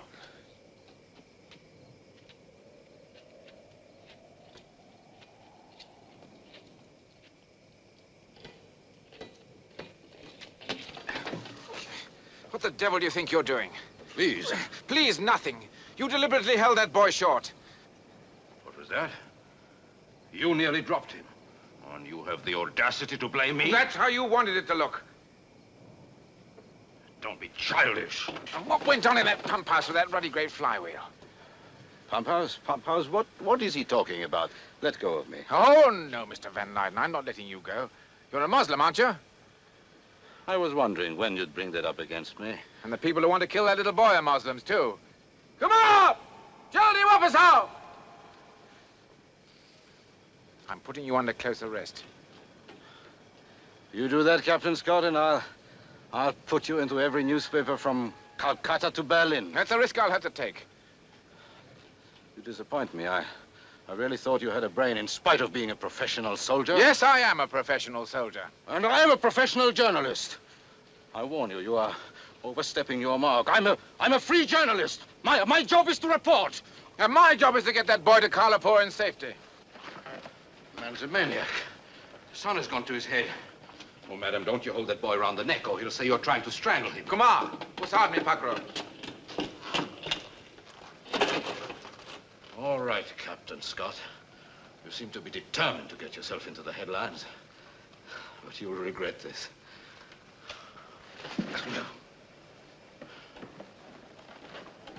Look, aren't we mentioning things? God, I can't believe I personally dislike this man. Will you please get off the bridge, all of you? There may be a dozen rifles aimed at you at this moment. Now, please, leave the bridge. Anyone can slip on a rail 3 inches wide. That's no proof that he's a murderer. Surely you didn't have to arrest him. We're all together in the coach. We could have watched it. For heaven's sake. Look, I could be wrong, very wrong. But we can't take a chance with this boy's life. Now, please, leave the bridge. Oh, please take him off the bridge. Will it take the weight? Are you sure? Of course I'm sure. It's a hobby of mine, driving trains over blown-up bridges. Well, stop behaving like an overgrown schoolboy. Well, how do you want me to behave? Do you want me to tell you there isn't a hope in hell? I've got to do this job, remember? This time it's my responsibility. I don't know whether it's a human problem or a military one. You can work that out. Peters. Your best chance is to take it fast. Nonsense. The vibration will break up the structure. Look at it. I disagree. There's less dynamic weight on any one girl Well, than who's doing this? You or me?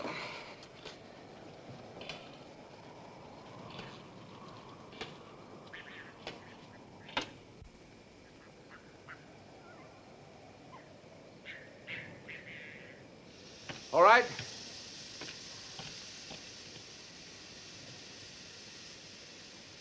Well, here we go. Careful, sir.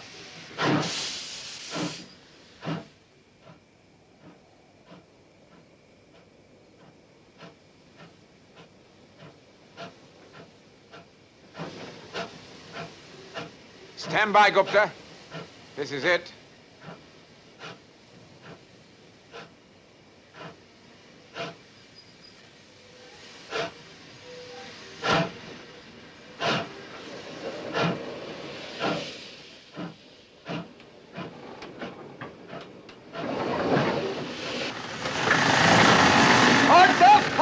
Don't speedify! Don't speedify!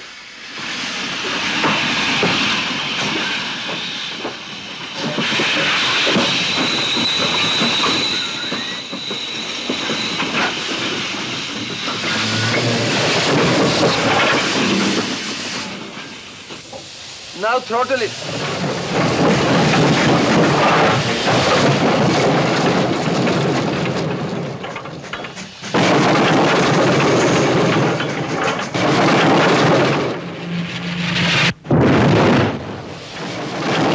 Very slowly, slowly.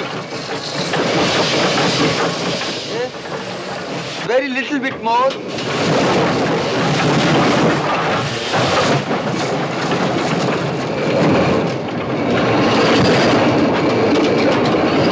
Little bit more.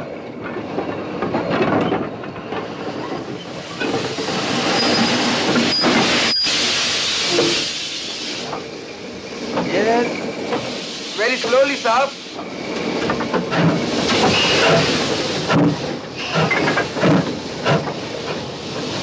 It is right. Right. Don't worry, Gupta, she'll make it.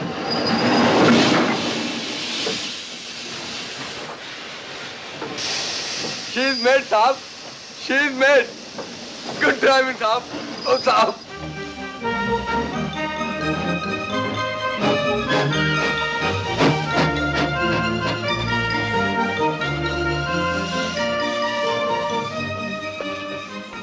I'm sorry about this, Mr. Van Leyden. I feel sure there'll be a satisfactory explanation.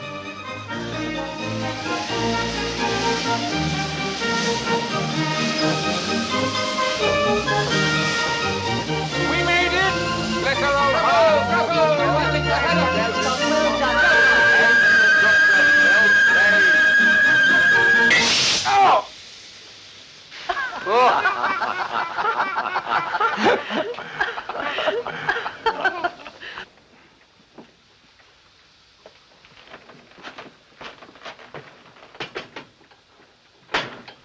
बैठ जाओ।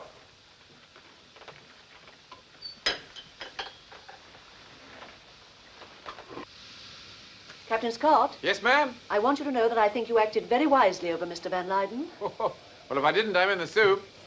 Gupta? Yes, Saab. Is the old girl ready to go, or does she need a breather? She's not a young man like you, Saab.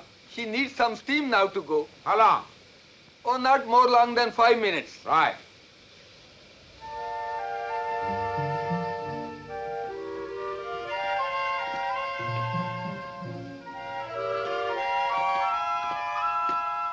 Hello.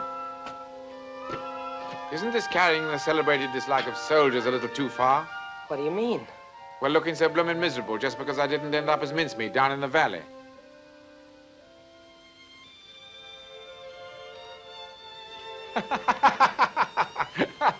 Now you look like an abandoned woman. I always thought you were.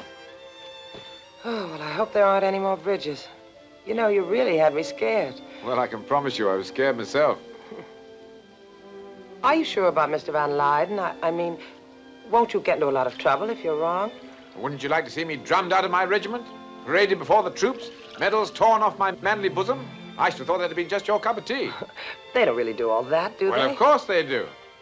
Then my best friend calls on me in my quarters, hands me a loaded revolver and says, Carruthers, it's the only way out for a gentleman. Catherine? Thank you, Captain Scott. William Charles Willoughby. Take your pick. Oh, Willoughby, definitely.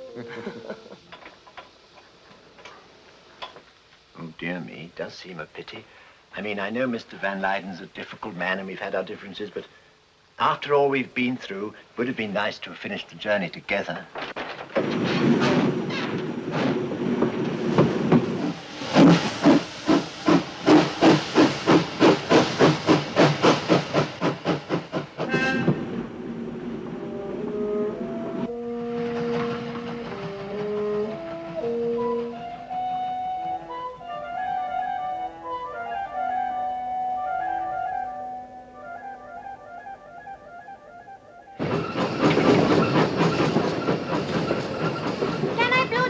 Not till we get down on the plain. When I grow up, I will buy my own engine. That's a good idea. Come on. Stand over there. Watch me. At last, little Kitchener's got his way. Your plane, Mr. Bridie. Oh, I'm sorry I'm so slow. Do you think they've tied him up? You really must stop worrying about Mr. Van Leyden. I'm sure Captain Scott knows what he's doing. Yes, of course, but it seems a bit extreme to me, shutting him up like that. After all, what can he do? Well, the idea of shutting him up is so that we don't have to find out what he can do, Mr. Bridie. I don't suppose he's even got anything to read. Well, what in heaven's name does reading have to do with it? Captain Scott thinks he tried to kill Kitchen.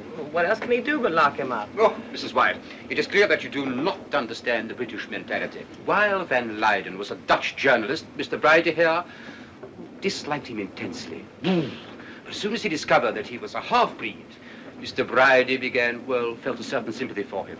Now that you all suspect him of being anti-British, fanatic, and maybe a murderer, Mr. Bridie will start crusading for him. He has become an underdog, and the British love underdogs. It's better than kicking them, Mr. Peters.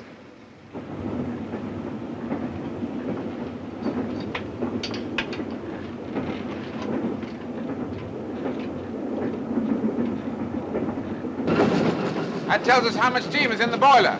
Boom, boom, boom.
It is true, Mr. Van Leyden. Stand up where I can see you.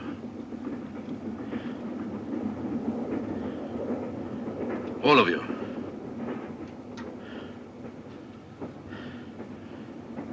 The boy, too. He's not here. He's out on the engine. You. Call the boy.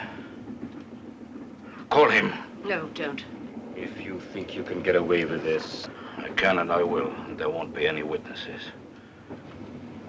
Even if you succeed, there's still the other soldier. He controls the engine. He will obey this. Call that boy. No. All right, don't call him. He won't stay out there forever. If you must massacre us all, you'd better first remove your safety catch. Keep back. May I drive the train?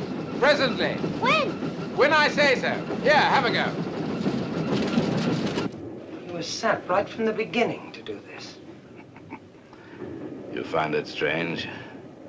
The man's mad. Not madder than you are. Like you, ladies and gentlemen, I believe in my country. You are Dutch. I'm Indian. My mother was Dutch. I'm just one of those half-breeds you despise so much. What does killing us prove? That you're not a half-breed? It proves that I'm a true Muslim. That I care enough to fight, maybe to die for my faith. For a country that will be all Muslim.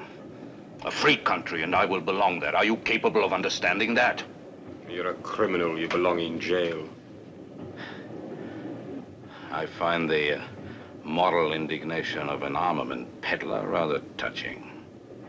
Look!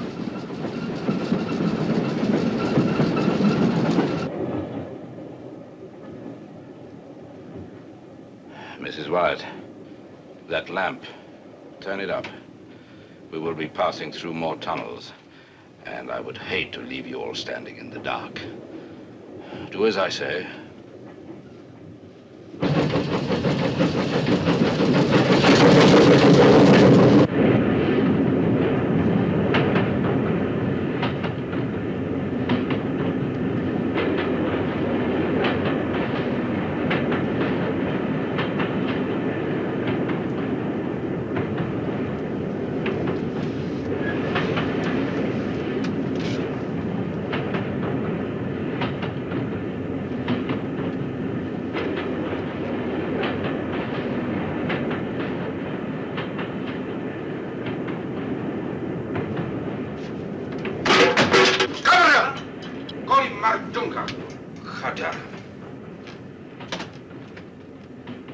अगर मासूम बच्चों का खून करना ही देश सेवा है, तो मैं गद्दारी अच्छा।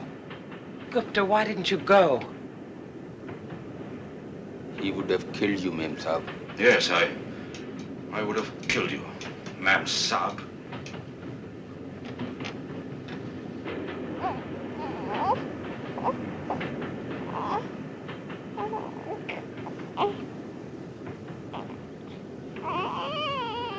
Don't! I've had enough tricks.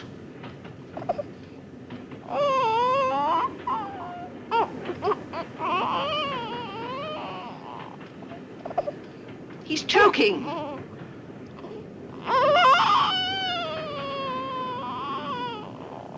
See to it.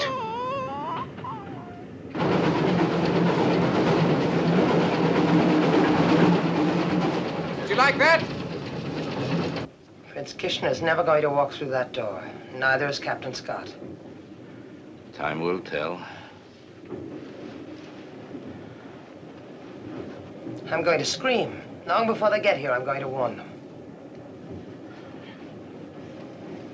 You're afraid, aren't you? Can't be easy to kill a child in cold blood.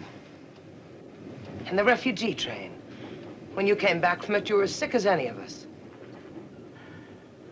It was a useless slaughter. Isn't killing always useless? Has the taking of a human life ever solved any problems? It has, and it will again. I like children as much as you do, but that one boy, my God, don't you understand? That one boy, he's a symbol. He's an outworn tradition that stands between my country and freedom. Or I shall kill him. I must kill him in order to save the lives of thousands. One life will be lost, one life, one Indian life lost, but thousands will be saved. Stand back from that door.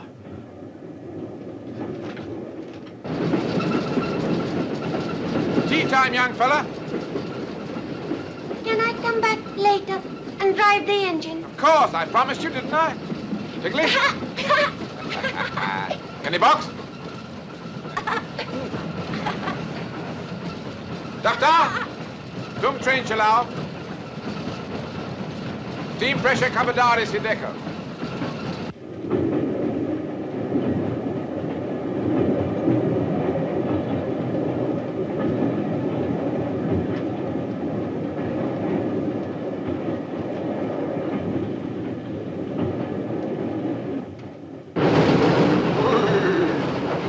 Look at it, look!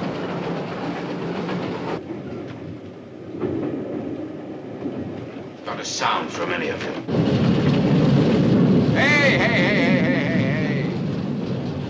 How can you drink tea with dirty hands?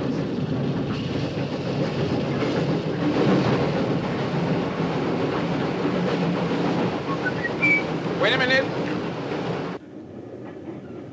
Not a move from any of you.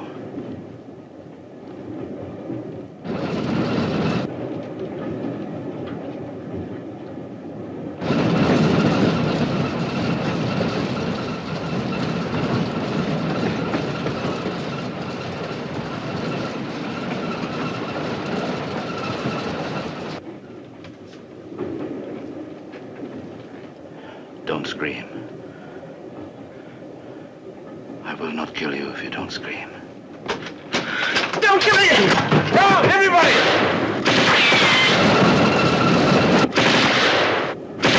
Doctor! Tell the doctor not to stop. It's a trap.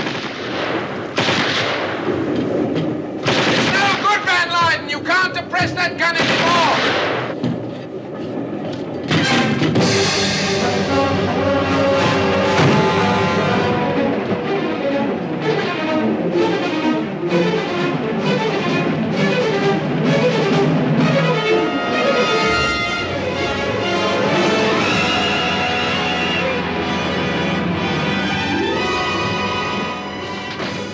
Help, Kumar! Oh dear, I think I've been hit. Oh, yes. Yes, you have.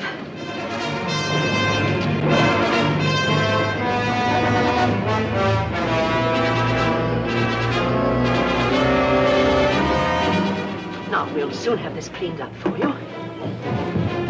Good heavens, they're not on the roof.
Am I losing much blood?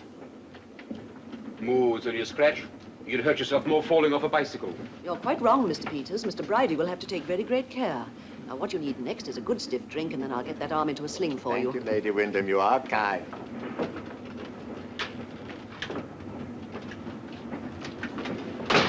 Where's Mr. Van Lyden? He got off. He got off? Oh, dear. You know, I couldn't help liking Mr. Van Lyden, even though he did try to drill us all full of holes. There you are. Drink that. It'll make you feel better. Thank you, Lady Wyndham. Well, now I suppose all our troubles are over.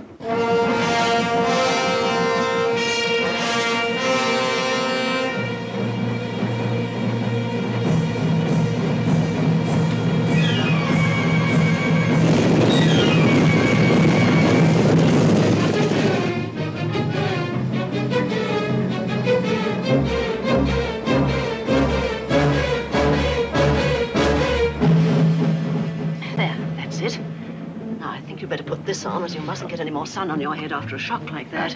Thank you very much. It's the wrong way round. Thank you.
bit of luck, this is the Bindar Tunnel. They'll never catch us now. It's 2 miles long and twists all the way. Come along, Captain Scott. Come along.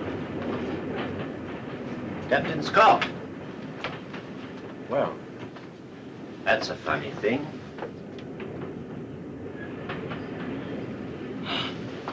Is he all right? He will be. Get me some water, Mr. Bridie.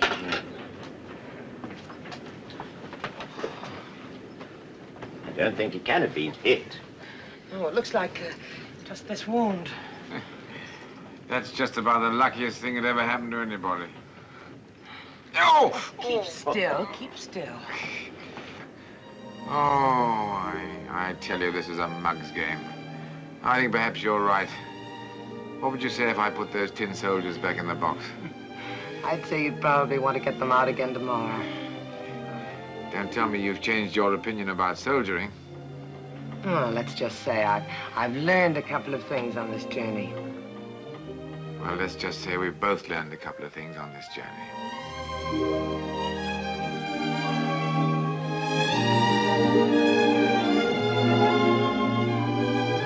Yeah, you see?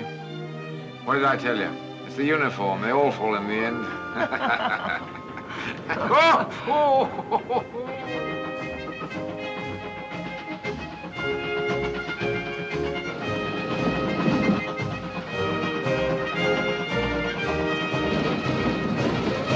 Message to Kalapur.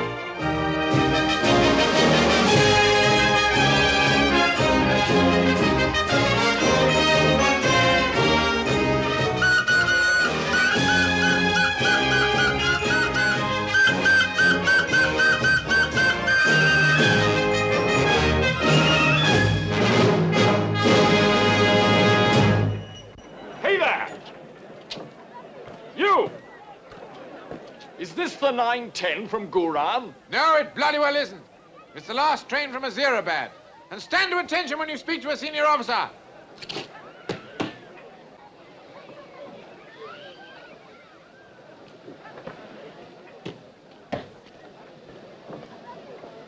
Then John's all right. He's really all right? Yes, Sir John's quite all right. The rebels never broke into the fort. Reinforcements got through, sir? Yes, last night. The attack broke up as soon as they knew you'd got the boy away. We'll meet again, Captain Scott. I shall be staying at Government House, and I know the Viceroy will be interested to hear of your part in this journey. Thank you, ma'am. And don't forget Mr. Bridie. He's got a kick like a mule. That saved a lot of us. Well, Gupta? See, Saab, they said Victoria too old. No good except but for shunting. Let them speak now. She showed them. She certainly did. Shabash, Kumar. Shabash, Tafta Sahib. Mr. Peters, we're a bit worried you wouldn't get to the Delhi conference. The government are very interested in this new field gun your people are putting on the market.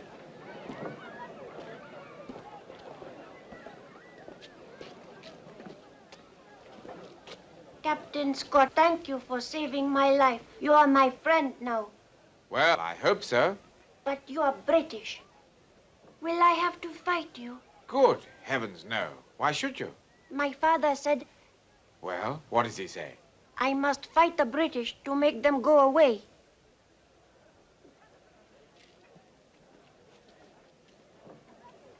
I wish I could have driven the engine.